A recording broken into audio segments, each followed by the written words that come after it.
Drift velocity में जैसे हमने जाना कि ड्रिफ्ट वेलोसिटी होती है ये जब इलेक्ट्रॉन्स की एवरेज वेलोसिटी, जब वो electrons in the presence of electric field positive end of the conductor के टूवर्ड्स भागते हैं, ड्रिफ्ट करते हैं, मूव करते हैं, तब हम उस वेलोसिटी को बोलते हैं ड्रिफ्ट वेलोसिटी, और उसको वी से हम डिनोट करते हैं, वी से। तो व्हाट इज रिलैक्सेशन टाइम, ये उसी टॉपिक से रिलेटेड है। रिलैक्सेशन टाइम होता है the average time taken by the electron between two successive collision. जब दो कॉलिजन कर रहा है, इनिशियल और फाइनल कोलाइड कर रहा है जब इलेक्ट्रॉन, तो उन कॉलिजन के बीच का जो एवरेज टाइम होता है, जिसको हम टाउ से डिनोट कर रहे हैं ड्रिफ्ट वेलोसिटी के एक्सप्रेशन में, तो average time taken by an electron between two successive collision, उसको हम बोलते हैं relaxation time. And mean free path, जो एवरेज डिस्टेंस बिटवीन, वो डिस्टेंस जो होता है between two successive collision is called mean free path. हम पता है हमें वेलोसिटी किसके बराबर होती है, डिस्प्लेसमेंट अपॉन टाइम के बराबर, और स्पीड किसके बराबर होती है, डिस्टेंस अपॉन टाइम के बराबर। तो अगर हम यहाँ पे इस डिस्टेंस को मीन फ्री पाथ बोले सेम है, टाइम को रिलैक्सेशन टाइम बोले सेम है, लेकिन किस केस में, ड्रिफ्ट वेलोसिटी के केस में। एंड दिस इज स्पीड को हम ड्रिफ्ट वेलोसिटी बोले।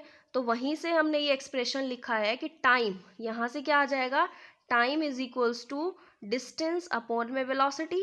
Time is relaxation time, distance is mean free path, and velocity is the drift velocity. तो दो कॉलिजन के बीच का जो दो सक्सेसिव कॉलिजन के बीच का जो एवरेज टाइम होता है that is called relaxation time, and जो एवरेज डिस्टेंस होता है that is called mean free path. And the mobility means कितनी, mobility of a particle is that drift velocity per unit electric field, कि जो particle move कर रहा है उसकी velocity per unit electric field की वजह से ही तो वो मूव कर रहा है। जब तक उसको इलेक्ट्रिक फील्ड नहीं दी थी तब तक उसकी जो एवरेज वेलोसिटी थी वो क्या थी, ज़ीरो। तो drift velocity per unit electric field, इस रेशो को हम डिनोट करते हैं म्यू से, एंड उस म्यू को हम बोलते हैं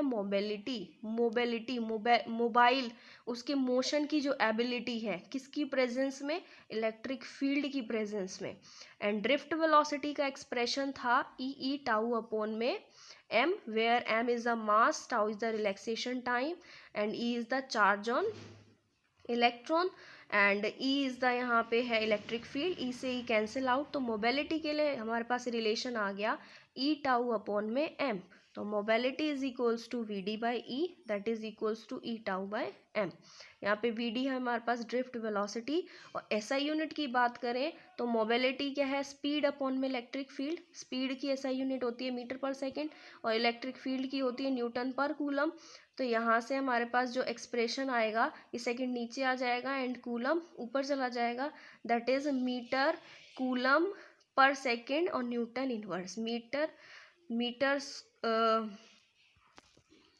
एंड फोर्स की ऐसा यूनिट होती है newton, force is equals to M A, that is K ji.